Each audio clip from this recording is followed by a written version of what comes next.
على محمد وآل محمد. أعوذ بالله من الشيطان الرجيم. بسم الله الرحمن الرحيم. أستغفر الله ربي وأتوب إليه. والحمد لله رب العالمين، ثم الصلاة والسلام على أشرف الأنبياء والمرسلين حبيبنا وحبيب رب العالمين أبي القاسم محمد. اللهم صل على محمد وآل محمد وعلى آله الطيبين الطاهرين المعصومين المنتجبين. صلى الله عليك يا سيدي يا أبا عبد الله. صلى الله عليك يا مولاي يا ابن المولاي.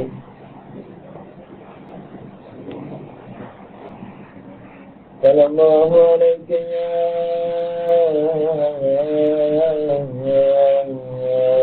مظلوم بكربلاء.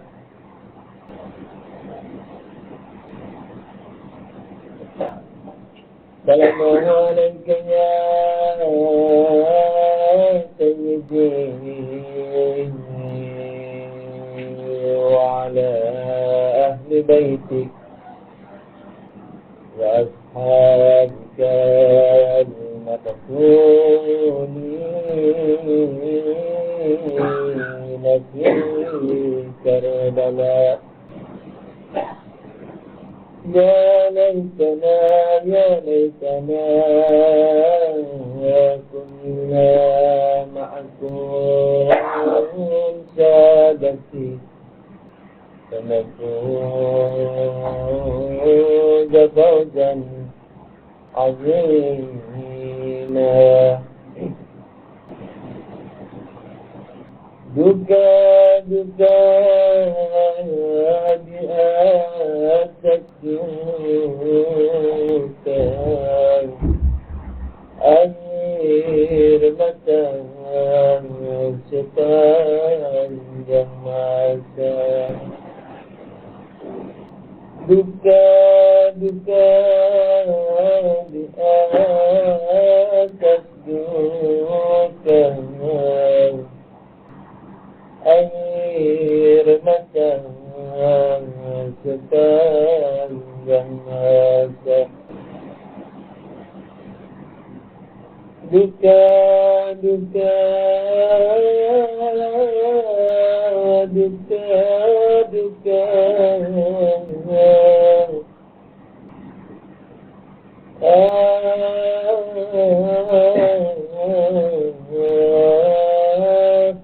air mata sepanjang masa.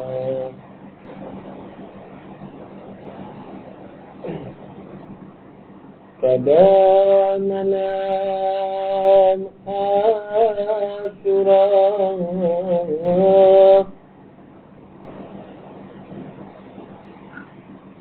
apa yang terjadi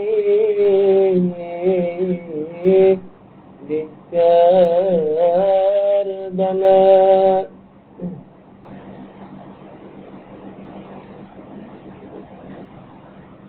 Ketika sore hari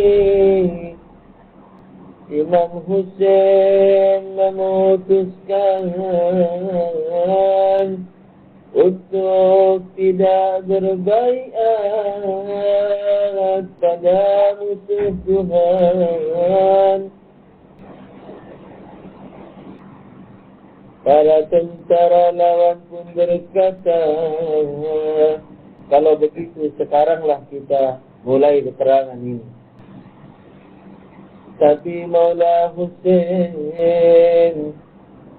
yang suka bermunajat malam meminta pada mereka untuk menyisakan malam 10 Asyura.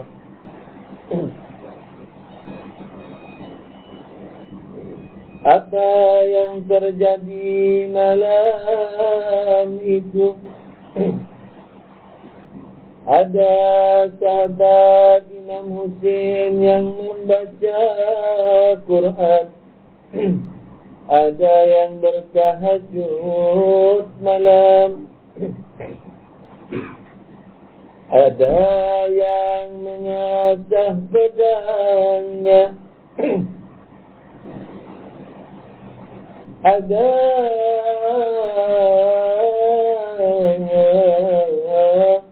yang saling berucap juga dengan keluarganya.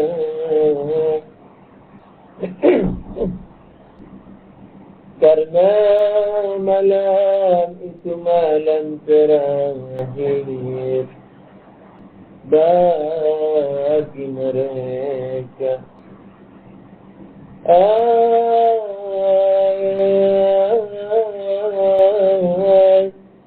Duka-duka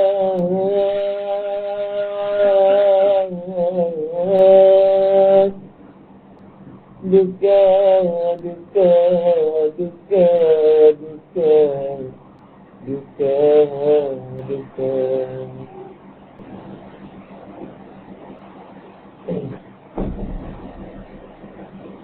Malam itu Zainab gelisah.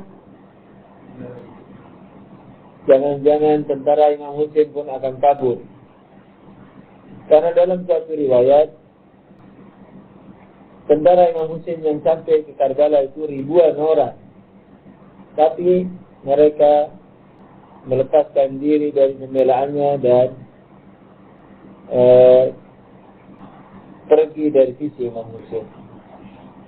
Zainab pun bersedih, Zainab pun gelisah.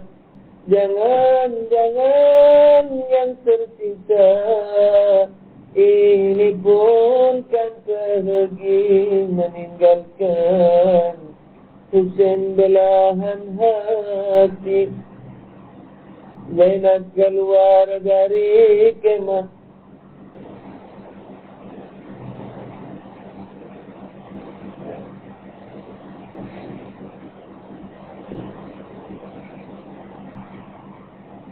Zainab mencoba mendengar para sahabat Imam Husain yang berkumpul berbincang bersama. Didengar mereka berkata, besok, kata mereka, jangan sampai kita ini lengah membela Imam Husain dan keluarganya. Jangan biarkan musuh mencederai mereka. Biarlah kita mati tercincang. Muhammad wa ali Muhammad. Allahumma salli ala Muhammad wa ali Muhammad. Biarlah kita mati tercincang-cincang, tapi kita tidak boleh melepaskan diri dari pembelaan kita terhadap mereka. Zainab pun tersenyum dalam sejuta dukanya. Mengapa sejuta duka? Karena ia pun tahu esok hari siapapun akan tercincang-cincang termasuk Husain kekasihnya. Tapi senyuman ridhonya pada sahabat setia. Semoga kita juga mendapatkan senyuman, syafaat dan ridha dan maaf beliau. Zainab pun tersenyum. Zainab mencoba mendekati kemah keluarga Ahlul Bait. Ia pun mendengar Abbas berkata, wahai adik-adikku, kata Abbas kepada keluarganya, besok jangan sampai kita kedahuluan oleh sahabat-sahabat Imam Husain. Kita ini anak darah Imam Husain. Jangan sampai kita ini di belakang mereka. Mereka itu tidak ada hubungannya secara darah dengan Imam Husain, tapi mereka akan mengorbankan dirinya. Oleh karena itu kita yang sebagai darah daging Imam Husain mesti lebih gigih lagi Jangan sampai kita didahului oleh mereka. Zainab pun tersenyum mendengar Abbas memberikan petuah-petuahnya pada keluarga Nabi. Ketika itu Zainab beranjak menuju kemahnya. Di tengah jalan bertemu kekasihnya, Sayyidinya Husainnya. Imam Husain terheran karena terlihat bahwa wajah Zainab tersenyum ceria. Apa gerangan saudariku, mengapa engkau malam ini kelihatan bahagia? Maka Zainab pun bercerita akan apa yang dilihatnya. Husain pun tersenyum. Wahai Zainab, lihatlah makam mereka itu. Lihatlah makam mereka itu di surga. Maka lihatlah kau ke langit. Zainab pun melihat ke langit dan terbukalah hijab. Lalu Zainab melihat posisi dan makam-makam mereka yang tinggi di surga. Ya Zainab,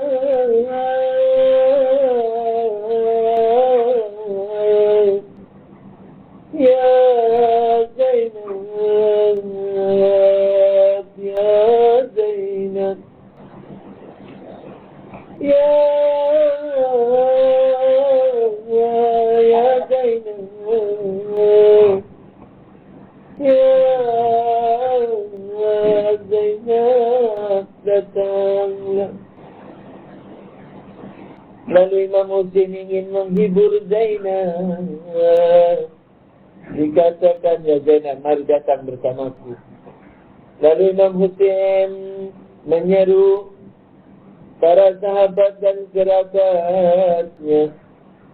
Imam Husain berkata pada mereka, wahai kerabat dan sahabatku sekalian, malam ini adalah malam terakhir.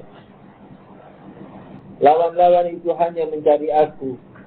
Oleh karena itu, tinggalkanlah aku, pergilah dari Karbala ini malam ini, bersembunyilah di gelap malam, dan tinggalkanlah tempat ini. Dan aku ridho kepada kalian. Lalu apa kata mereka? Ada yang berdiri, ya Imam Husain, kalau aku mati, lalu dibakar, lalu aku mati, lalu dibakar. Begitu terjadi berulang-ulang kali. Menjadi debu dan kembali hidup lagi. Mati dan menjadi debu, kemudian hidup lagi. Berkali-kali kami akan terima hal itu asalkan tak ada musibah yang bisa menimpamu. Lalu Zainab pun bahagia. Zainab terhibur dan Imam Husain pun bahagia. Karena Imam Husain tak ingin melihat Zainab berduka. Karena Zainab sejak kecil melihat sejuta-duka. Sejak rumahnya dibakar, sejak ibunya terpelanting ke bumi, sejak tulang rusuk ibunya patah berkeping-keping, sejak kandungan ibunya gugur berderai, sejak Imam Hasan ditanahi mayatnya. Imam Hasan pernah berwasiat, kalau aku mati, kuburkan aku di dekat kakekku. Jadi Zainab bukan hanya melihat jantung Hasan yang berhamburan, tak cukup di situ, tapi ketika mau dikuburkan di dekat Rasulullah, Aisyah dan pasukannya menghadang dengan panah dan pedang. Diriwayatkan sempat tabut Imam Hussein terkena bidikan panah. Zainab,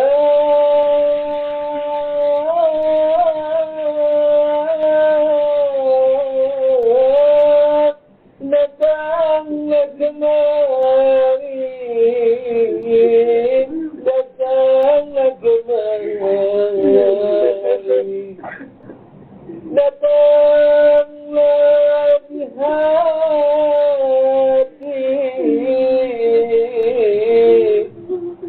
datanglah di air mataku ini. Terimalah sembahan kami ini, air mata kami sembahkan di telapak kakimu, Zainab, Zainab, Zainab, Zainab.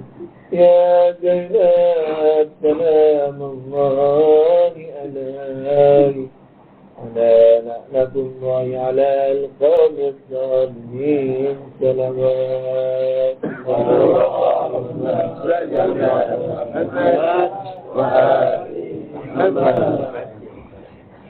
Bismillahirrahmanirrahim.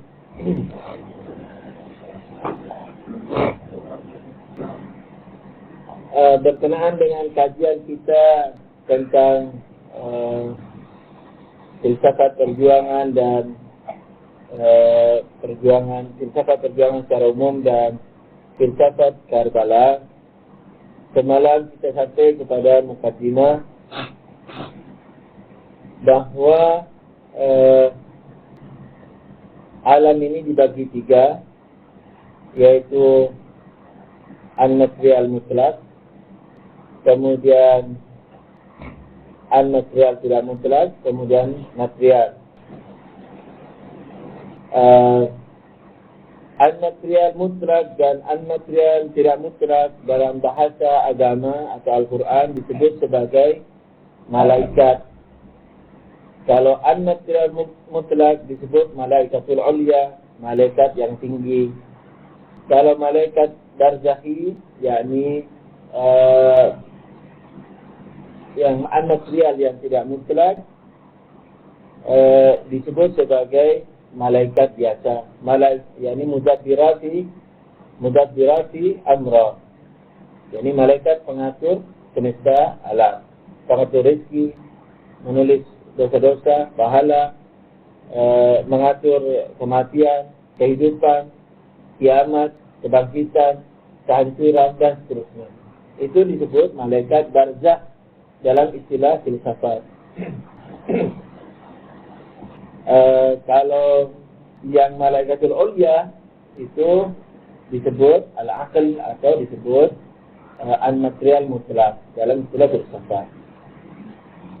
Yang Ayatullah Jawziyah Muli memungkinkan bahwa sesungguhnya ada kemungkinan, memungkinkan saja, bahwa ada malaikat yang tidak diwajibkan sujud kepada Nabi Adam.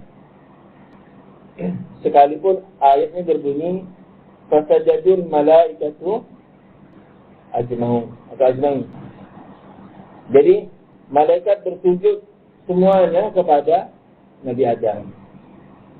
Tapi ada kemungkinan lagi ada malaikat lain yang tidak sujud di situ. Contohnya seperti ketika Iblis tidak mau bersujud, lalu Allah berfirman begini kepada Iblis, anta minal aliyyin, yakni kenapa engkau tidak sujud? Apakah engkau dari golongan yang tinggi itu? Aliyyin ini ada kemungkinan tidak termasuk yang bersujud kepada Nabi Adam. Karena kajian kita bukan kajian filsafat, maka yang ingin detail, insyaAllah filsafat dan selainnya lah, filsafat agama maksudnya. Jadi kemudian yang lain-lain, insyaAllah saya selalu ada di Ampang, insyaAllah di Ampang sana. Siang hari saya di sana, yang perlu insyaAllah teman-teman datang karena supaya infak nyawa dan semua yang telah dilakukan ini bermanfaat sebaik mungkin.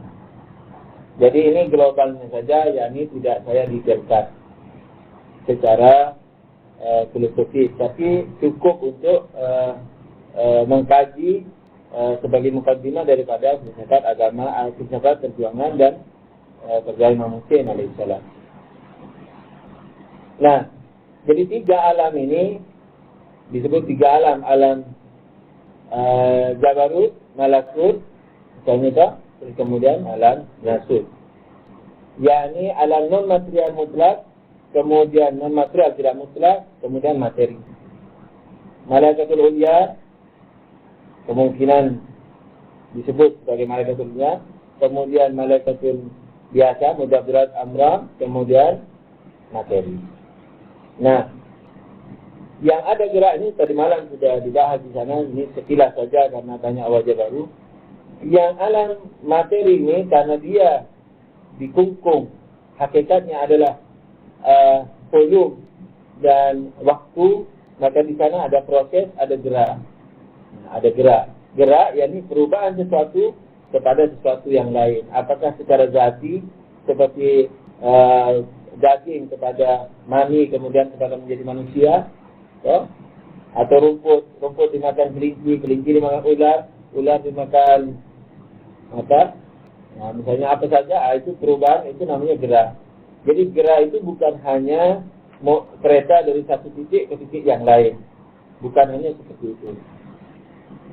Nah, jadi gerak itu bisa gerak, kalau bahasa filsafatnya substantion, yakni jauhar kan. Ada bisa juga accident. Jadi sifat yang bergerak, seperti buah dari hijau ke merah dan seterusnya. Nah, tak mau cakapkan itu. Nah, yang bergerak, kalau yang di alam malakut ini dan jabarut ini tidak ada gerak. Oleh karena itu semuanya dicetak, dibuat, dicipta seperti itu. Yakni bagaimana? Ya dicipta baik. Artinya seperti malaikat bersujud, sujud saja sepanjang dia ada. Rukuk saja sepanjang dia ada. Itu tidak membuat dia lebih tinggi makomnya. Sujud saja atau rukuk saja, itu memang dicipta demikian. Kebaikannya dia zati, tidak ada gangguan. Nah, oleh karena itu tidak membuahkan pahala. Nah, kalau yang material ini disebut apa di malam? Alam saling mengganggu. Jadi kita bernafas saja mengganggu, tidur saja mengganggu. Kenapa? Karena nafas kita merusak zat asam menjadi karbon. Belum lagi kalau kita sembelih ayam, ambil telur ayam, itu kan ibu ayam menangis, telur pun diambil. Dan seterusnya. Jadi ini disebut alam saling mengganggu. Nah, oleh karena dia alam saling mengganggu, apakah dia karena tidak ingin diganggu atau karena ingin mengganggu? Maka di sini yang saya katakan bahwa material itu harus, jadi bukan harus, secara zati, secara asli, secara original, secara substansial, dia memiliki perjuangan di dalam dirinya. Jadi perjuangan itu bukan accidental. Jadi perjuangan itu zat, hakikat daripada material. Benda-benda, sekarang kita punya roh, tapi kita juga punya material. Nah, di sini apakah kita berdefensif, bertahan, atau kita menyerah?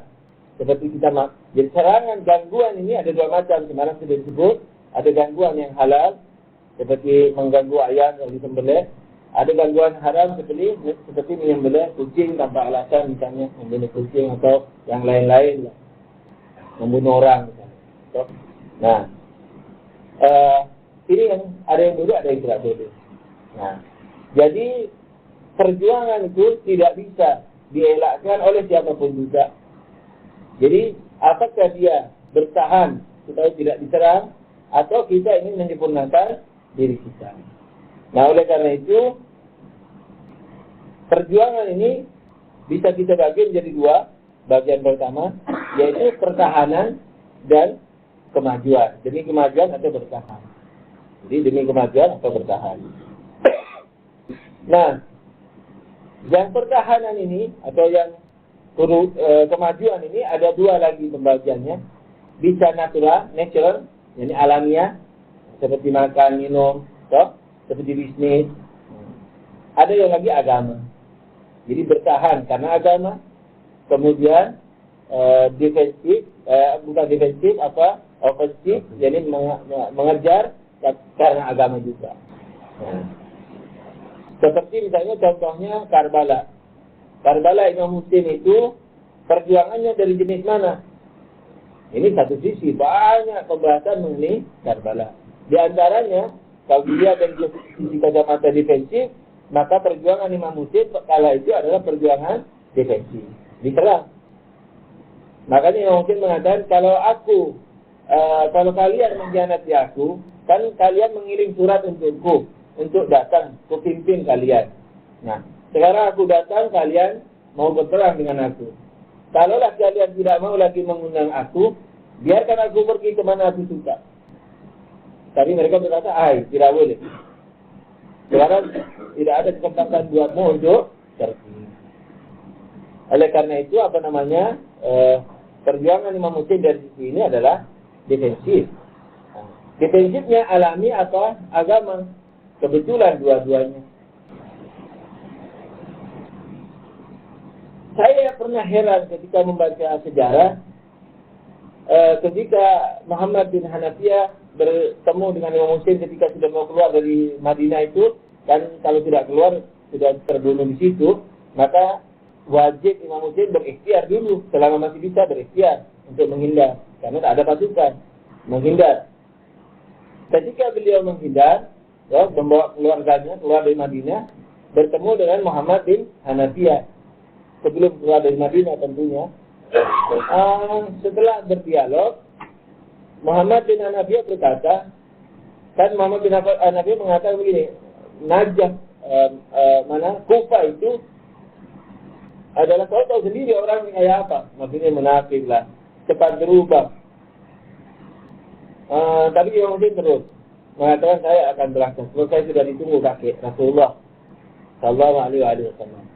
Lalu Muhammad mengatakan, baiklah, kalaulah kau harus pergi, tinggalkan saudara keluargamu. Nah, tapi Imam Husain tidak menjelaskan apa-apa. Di situ hanya menjelaskan bahwa sesungguhnya kalau di situ menjelaskan bahwa kalau sesungguhnya Allah ingin melihat mereka disandera. Itu saja. Jadi Imam Husain tak menceritakan filosofinya. Padahal kalau kita kaji, luar biasa menarik. Jadi peristiwa Ali Asgar yang diangkat sama Imam Husain itu tidak berlebih. Sungguh-sungguh itu filosofi. Kenapa? Karena begini.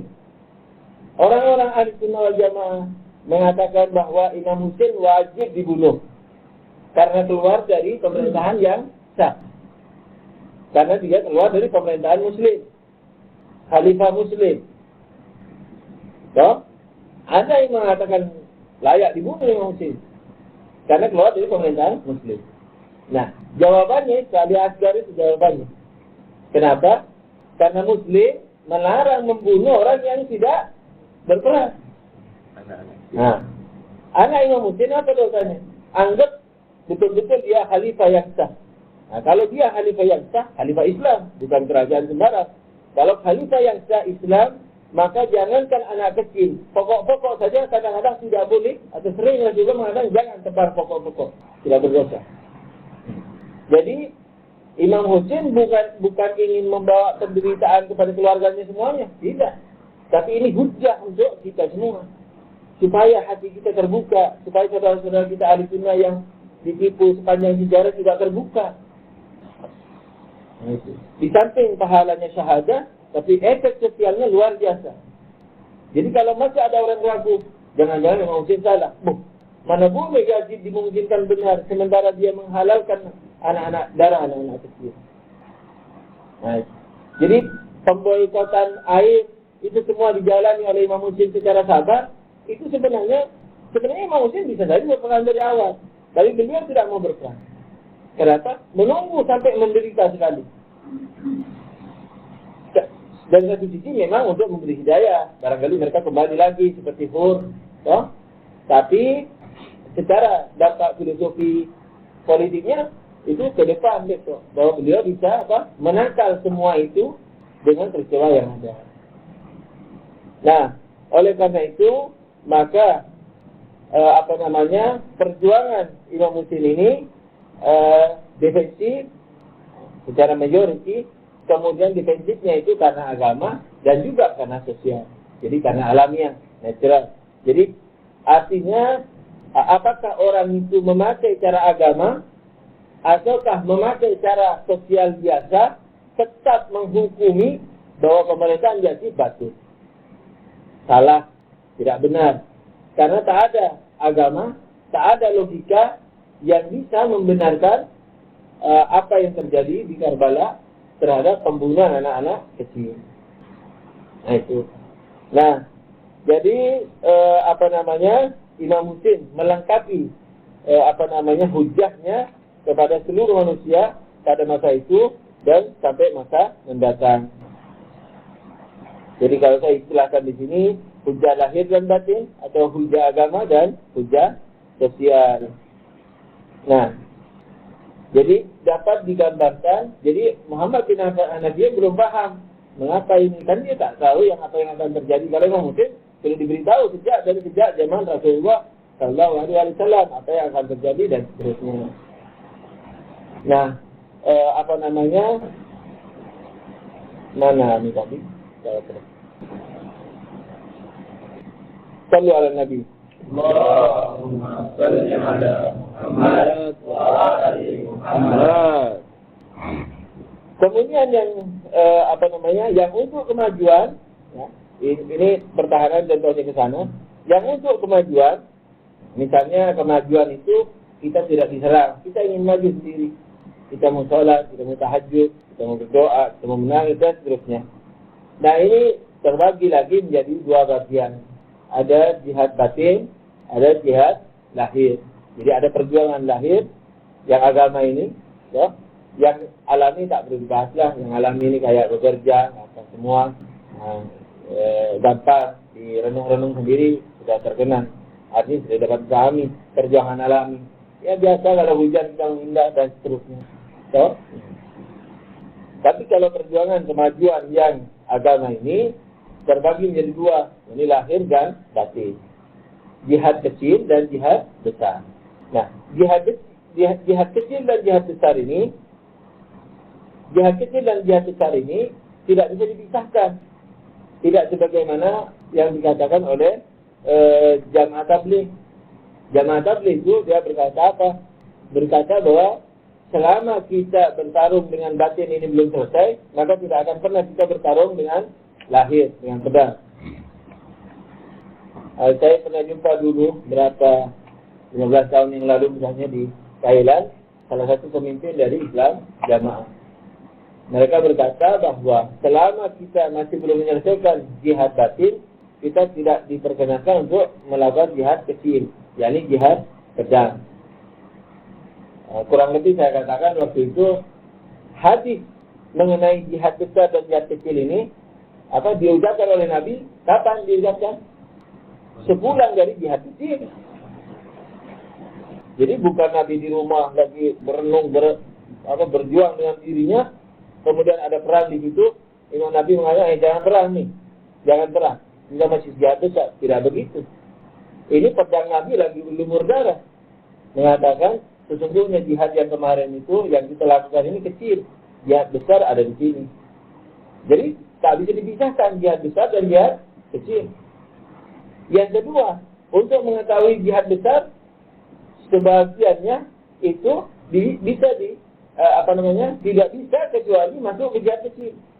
Misalnya takut mati, takut dipukuli, ya? Takut mati, takut dipukuli. Bagaimana bisa tahu itu? Kalau Anda sudah tidak takut mati lagi, kalau tidak ada jihad kecil. Saya tak takut lagi. Oh, mana belum tahu, belum ada perang. Ya, jadi perang itu untuk menguji apakah kita lolos dari sebagian jihad kecil. Sebagian jihad kecil, ya ini cinta harta, cinta anak, takut berpisah, takut mati, takut dan seterusnya. Yakni Nabi ketika mengatakan SAW, kita ini kembali dari jihad kecil menuju jihad besar, itu selagi beliau sesudah beliau melakukan jihad kecil. Jihad besar itu dikatakan besar karena dia tidak mengenal medan, tidak mengenal tempat, di mana saja sendiri tetap harus berjihad besar dalam jiwa. Nah. Jadi saling berhubungan, tak boleh dipisahkan. Nah, oleh karena itu,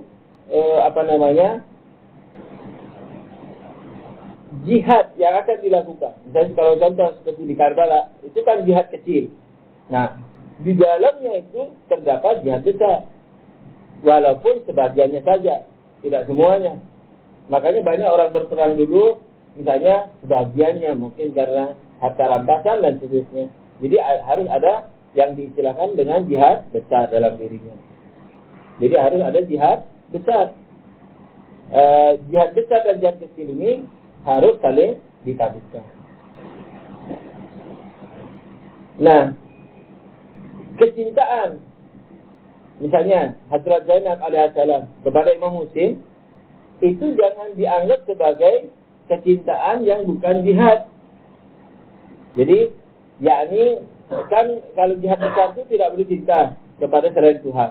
Nah, sekarang kenapa Hadrat Zainab mencintai Imam Husain alaihissalam? Nah, cintanya Imam Husain itu karena Allah Subhanahu wa Ta'ala. Ini mudah dikatakan, tapi tidak mudah dilakukan. Misalnya, kalau kita makan, apakah kita makan itu karena Allah, atau kita makan karena jiwa kita? Kita makan karena Allah, atau kita makan karena suka juga? Nah, oleh karena itu, jadi kalau kita ini, misalnya makan nasi, makan sayur, kalau kita makan dengan semangat, sekalipun tidak ada garamnya, tidak enak di mulut, itu namanya karena Allah. Jadi makannya karena Allah, bukan karena selera, atau bukan karena dua-duanya. Karena mesti dicampur, karena Allah juga karena selera. Tapi kalau Hadrat Zainab alaihissalam karena Allah semata. Contohnya ketika ditanya oleh pemimpin daripada musuh-musuhnya waktu itu, dikatakan, ya Zainab, apa menurutmu yang terjadi? Nah, Hadrat Zainab alaihissalam mengatakan, ma ra'aitu illa jamila. Tidak kulihat kecuali keindahan. Ya? Tidak kulihat kecuali keindahan. Jadi ada beberapa tingkatan. Jadi ada beberapa tingkatan. Tidak sabar, kemudian sabar, kemudian indah. Tidak sabar, yakni orang yang tidak sabar. Yakni kalau menderita, selesai.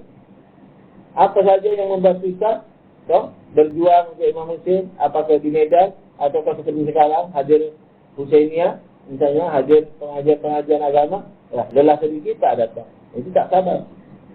Ada yang lagi sabar. Sabar yakni lelah, takut misalnya, atau apa, tapi dia lakukan karena Allah. Ini sabar. Ada yang lagi yang sampai kepada tingkatan tidak menderita, sekalipun dalam sejuta derita. Jadi penderitaannya itu indah. Seperti puasa lah. Ada puasa menahan lapar, rata-rata kita sabar dalam puasa. Ada lagi orang yang dalam laparnya itu bahagia. Kalau kita lapar, kapan ini azan? Kapan maghrib? Supaya makan. Kita sekarang takut makan karena takut diazab oleh Allah Subhanahu wa taala. Tapi ini namanya sabar. Tapi ada yang kalau dia itu lapar, bahagia. Bahagia. Datang sholat. Wah, sudah azan ya. Jadi sepertinya mengganggu sekali sholat itu. Ketika mendengar azan, sudah azan, jam berapa? Tak terasa. Sholat tapi dia sabar. Tapi ada yang gelisah. Kok belum azan? Kapan azan ini? Nah, selalu tengok jam. Itu indah itu. Jadi di atas kesabaran. Nah, itu sebagai bukti jawaban Hazrat Zainab ada saat ketika mengatakan marah itu indah jamilah, tidak kuliah kecuali keindahan. Maka apa namanya? Maka di situ sebagai bukti bahwa cinta Hazrat Zainab kepada Imam Husain dan seterusnya ini sekalipun dilukis dengan bahasa-bahasa insaniah biasa, itu sebenarnya terdapat irfan yang sangat tinggi. Cinta kepada Allah yang sangat tinggi. Oleh karena itu Hazrat Zainab dihormati sekali oleh Imam Husain. Dipercayainya sebagai wakil sementara imam zamannya. Jadi ketika Imam Ali Zainal Abidin alaihissalam dalam keadaan sakit, tidak berdaya dari sejak Karbala sampai Syam. Itu semua diwakili oleh Hazrat Zainab. Zainab yang menjadi jubirnya, juru bicara maksum, juru bicaranya imam, juru bicaranya khalifah. Nah, saya sebenarnya bagaimana ini, karena ada tamu katanya bagaimana caranya, panitianya lagi terbuang. Keluar. Teruskan. Saya sebenarnya ingin menyinggung sedikit mengenai khalifah. Jadi kenapa disebut-sebut saya khalifah dan tiga alamnya apa hubungannya? Ya. Ketika Allah mengatakan ini ja'ilun fil ardi khalifah, ya, akan ku jadikan khalifahku bertempat tinggal di muka bumi, ya khalifah ini.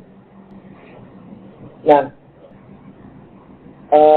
makom khalifah ini bukan makom sederhana, tinggi sekali makom ini, melebihi semua makom malaikat. Dari mana kita tahu? Dari ayat itu. Ayat itu mengatakan ataj'alu fiha man yufsidu wa yusfiku dima wa nahnu nusabbihu wa nuqaddisu lahu. Yani, wahai Tuhan, apakah Engkau akan membuat manusia di muka bumi yang saling berbuat kerusakan dan pembunuhan, sementara kami suka bertasbih padamu? Apa maksudnya? Misalnya saya selalu umpamakan dengan seorang tua, ayah ibu punya anak dalam katakanlah 5 tingkatan. Yang satu sudah keluar dari universitas perkebunan, yang satu keluar dari universitas perikanan misalnya, yang satu masih high school, yang satu masih secondary school, yang satu masih bermain-main. Ayahnya sakit, kata dokter seminggu lagi mati. Ayahnya punya 1000 hektar perkebunan, 1000 hektar tambak udang. Terus ayahnya bilang, wahai anak-anakku, dokter bilang aku mau mati nih seminggu lagi. Seandainya benar begitu, maka biarkanlah urusan perkebunan dan perikanan itu diatur oleh adikmu yang bungsu. Yang bungsu, yang masih anak-anak. Apa yang akan dikata oleh yang sarjana perikanan ini atau perkebunan? Dia kan, karena dia berakhlak, dia tidak marah sama orang tua. Tidak bilang, orang tua enggak benar. Enggak. Wahai orang tuaku, apakah engkau akan serahkan perkebunan 1000 hektar itu kepada adikku yang masih main-main? Yufsidu wa yusfiku dima, seperti itu. Yang masih bermain-main, saling membuat kerusakan, pecah-pecah TV, pecah-pecah telepon. Wa nahnu nusabbihuka wa nuqaddisu lak, sementara aku sarjana perkebunan dan adik keduaku sarjana perikanan. Nah, itu dia tidak mau mengatakan aku saja yang pantas, tidak, tapi cukup menyindir seperti itu. Jadi makom khalifah ini luar biasa, yakni melebihi makom daripada semua malaikat Tuhan. Jangan dikira khalifah di muka bumi yang mencangkul urusan pengairan, perkebunan, bukan itu. Tempat tinggalnya di bumi. tapi khalifah bagi semua 3 alam ini. Nah, contoh daripada kemajuan ini sebenarnya, ini kemajuan iman, perjuangan yang demi kemajuan bukan defensif ini yang dibagi kepada alami dan agama, ini semua akan memberikan makom yang tinggi kepada kita. Jadi manakala kita ini berhasil di material ini, kita akan naik derajat kepada istilahnya malakut, alam malakut. Nah, kalau kita ini naik lagi, itu sampai ke alam jabarut, sampai ke fana, kalau istilah irfan. Ya? Yang ini, bagaimana caranya? Kalau di materi ini, jangan tinggalkan yang wajib. Jangan tinggalkan yang wajib. Yang kedua, jangan lakukan yang haram. Ini syarat pertama. Syarat kedua, kalau sudah bisa itu, jangan lakukan makruh dan mengerjakan sebagian sunnah. Ini masih belum irfan, ini masih akhlak. Nanti dia naik ke irfan. Kapan? Manakala dia tidak lagi mengerjakan semua ini dengan niat mencari makom di surga. Yakni manakala ibadahnya itu semata-mata karena Allah, tanpa keinginan surga dan Tuhan, tanpa rasa takut juga kepada neraka. Kita ini beribadah kadang-kadang karena rasa takut kita ke neraka, atau karena cinta kita kepada atau kesukaan kita kepada surga. Oleh karena itu, sallu ala Nabi. Nah, oleh karena itu kita rata-rata masih akhlak. Salat tahajud, baca ziarah dan seterusnya, peringatan Imam Husain dan seterusnya, ini rata-rata masih akhlak. Karena apa? Karena kita ingin dekat dengan Imam Husain, ingin mendapat posisi yang tinggi, ingin mendapat ampunan Tuhan. Tidak apa-apa, bagus ini. Tapi ada yang lebih bagus, karena bagus itu kan, baik itu kan bertingkat-tingkat, tak ada batasnya. Nah, kalau tingkatan ke irfan itu tidak menyukai selain Tuhan. Tidak menyukai selain Tuhan. Tidak mencintai selain Tuhan. Oleh karena itu, dia tinggalkan ini semua demi Allah Subhanahu wa ta'ala. Nah, jadi tinggalkan semua ini, tapi bukan karena takut dia kepada neraka, bukan keinginan dia juga kepada surga. Makanya, jadi di dalam setelah ziarah Asyura itu ada sujud. Sujudnya itu berisikan apa? Syukur kepada Allah. Bayangkan, ya Allah, aku bersyukur atas musibah yang menimpa Imam Husain. Itu bukan kalau orang kita Melayu, kalau orang Indonesia kapok kok. Jelas kena batunya. Bukan itu maksudnya.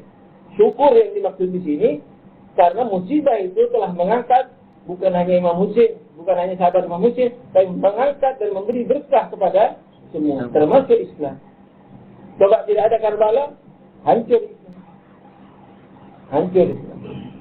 Karena khalifah seperti Bani Umayyah Yazid yang peminum khamar itu sudah terang-terangan. Tidak ada nilai lagi. Oleh karena itu, mereka bersyukur. Jadi, dalam darah Imam Husain terdapat rasa suka. Dalam duka terdapat rasa suka. Nah, ini derajat ini sebenarnya diisyarai, diajarkan, atau setidaknya dicontohi kepada kita dari peristiwa Karbala dari sisi Hajjaj Zainab alaihissalam. Jadi begitu agungnya Hajjaj Zainab ini sehingga Imam Husain tidak ingin melihat Zainab bersedih. Sallu ala Nabi. Allahumma salli ala Muhammad wa ali Muhammad. karena hormat Imam Hussein pada Zainab. Begitu hormatnya Imam Hussein kepada Hazrat Zainab, itu dapat kita lihat di mana? Pada hari Asyura,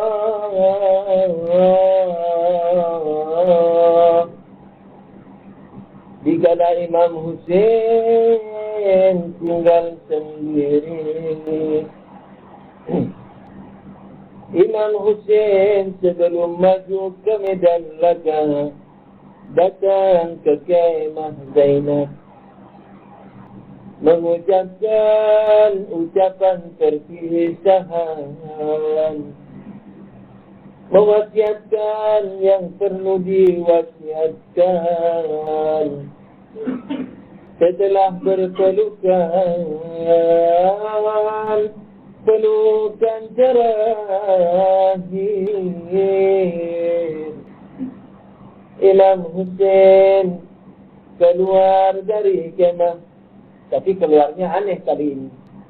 Tidak keluar sebagaimana biasa, tapi beliau berjalan dengan mundur berjalannya. Tidak ada Zainab, pintu kemah di belakang, beliau tidak membelakangi Zainab. Mundur, jalannya mundur.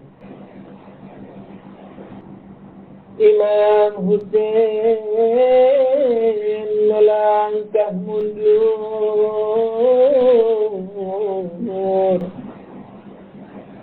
sambil menatapi Zainab, menatapi musibah yang akan menimpa Zainab.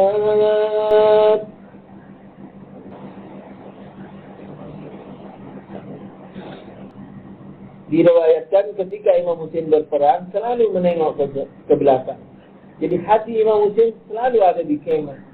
Karena derita mereka adalah derita betul-betul yang tidak dialami oleh, kalau sesama lelaki, penderitaan jantan. Ini lelaki ribuan menyerang perempuan yang lemah dan anak-anak di kemah. Jadi penderitaannya begitu menyiksa lahir dan batin, bagi mereka dan bagi kita dan siapa saja yang mendengarnya. Rasulullah keluar dari kemah, juga diriwayatkan mundur itu, menjauhi kemah dengan melangkah mundur, dengan melangkah mundur. Ya Zainab, ya Zainab.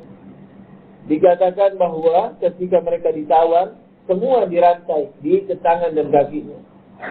Dan Zainab demi terhormatnya, demi hormatnya anak-anak perempuan, melarang tentara-tentara tangan-tangan kasar yang jahil itu menyentuh tangan mereka. Maka Zainab dengan seribu duka mengikati tangan-tangan para sandera, dengan sejuta air mata mengikati tangan-tangan para wanita.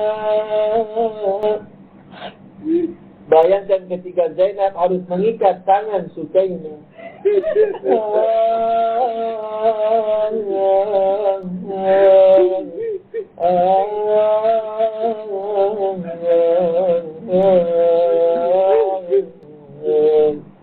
Ya Zainab harus mengikati tangan Sukaina, tangan keponakannya sendiri.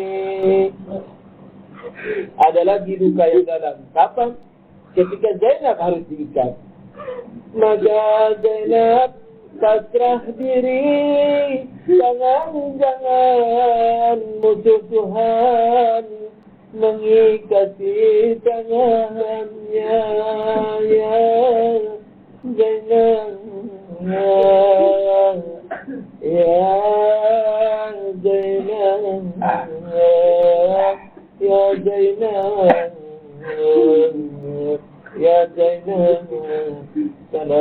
الله عليك على لعنة الله على القوم الظالمين صلوات الله على محمد وآل محمد صلوا على النبي اللهم صل على محمد وآل محمد. Syair yang mesti diulang. Malam panjangkan saatmu, malam panjangkan saatmu, malam bawa bencanamu. Demi menyelamatkan cucu aku. Saya dulu baru ditiru. Malam panjangkan saatmu, malam bawa bencanamu. Malam panjangkan saatmu, malam bawa bencanamu, demi menyelamatkan cucu Rasulullah. Jawab. Malam panjangkan saatmu, malam bawa bencanamu. Terus ya. Malam panjangkan saatmu, malam bawa bencanamu, demi menyelamatkan cucu Rasulullah.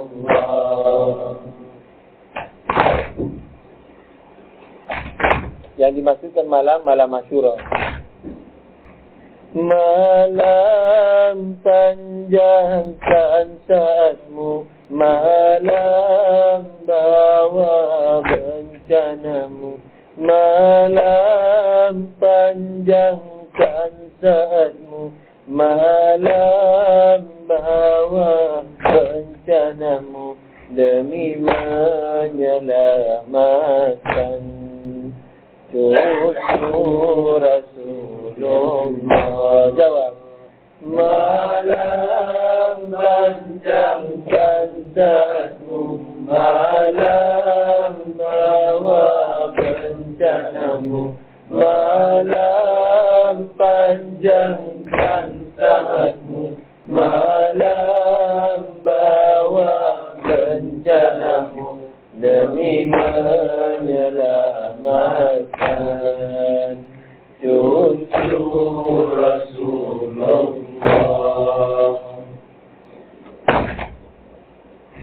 Malam panjangkan saatmu, malam bawa bencanamu.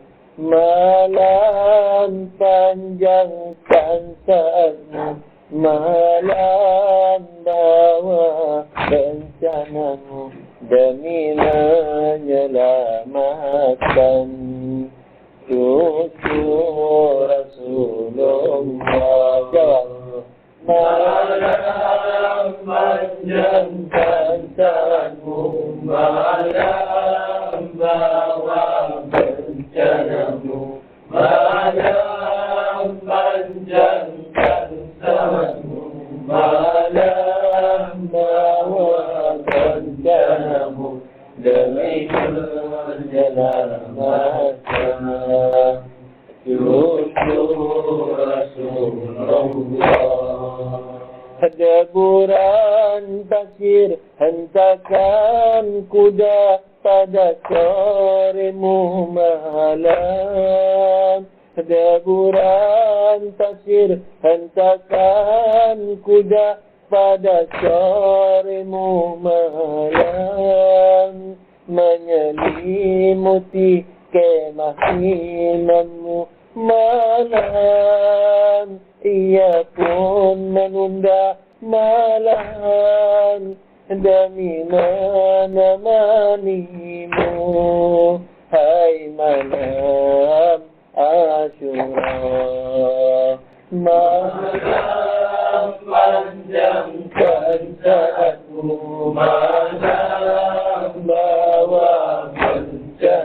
rencanamu yang malam panjangkan saatmu, malam bawa rencanamu demi menyelamatkan cucu Rasulullah. Dadanya terbasahi oleh air mata suci. Sukaina menangis di dada Imam Husain. Dadanya terbasahi oleh air mata suci, keluar dari cembelahan hati. Malam tegasa engkau, malam pandang Sukainah terseduh.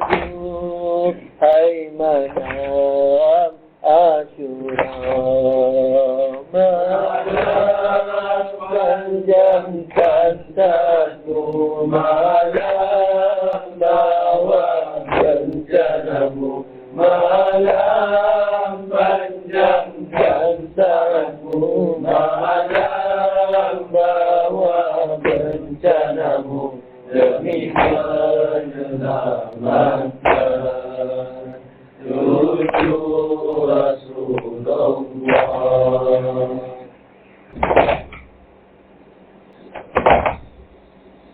Tangisnya telah lukai dada imam yang paling dalam. Tangisnya telah lukai dada imam yang paling dalam. Lebih pedang para jahanam. Malam hentikan ia, malam jangan putuskan harapan.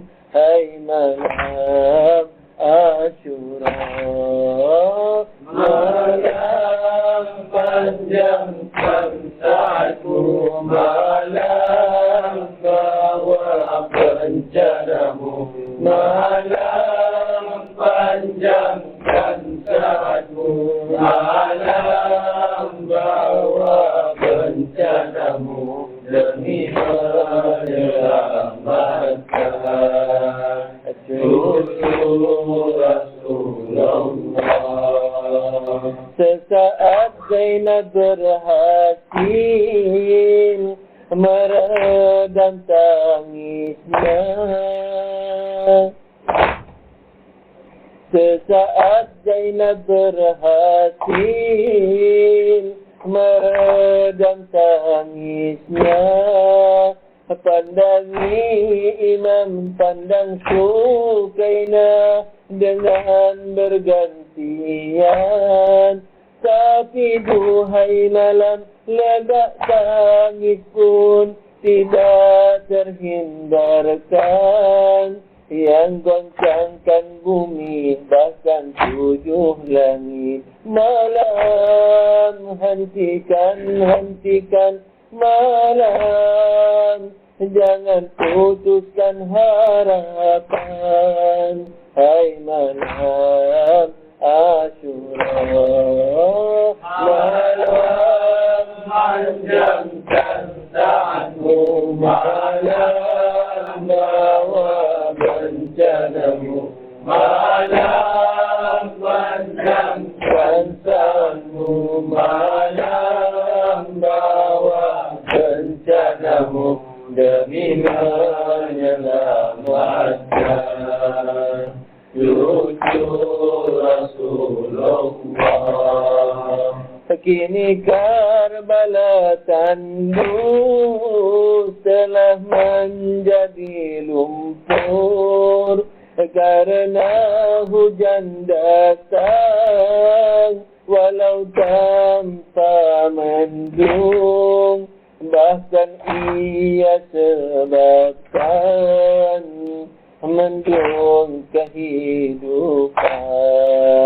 Malam bersaksilah malam di hari pertemuan, hai malam Asyura, malam panjang kansamu, malam bawa bencanamu, malam panjang kansamu, malam bawa bencanamu, demi menyelamatkan cucu Rasulullah.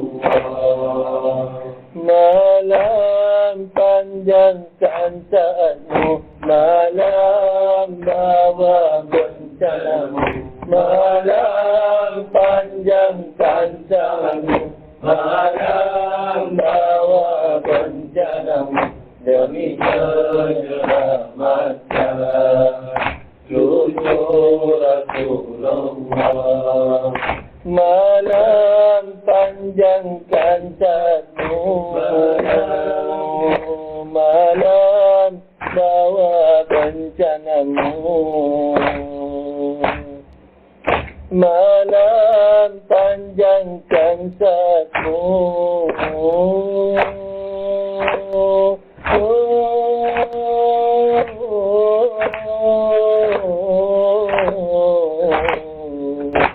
malam bawa bencanamu,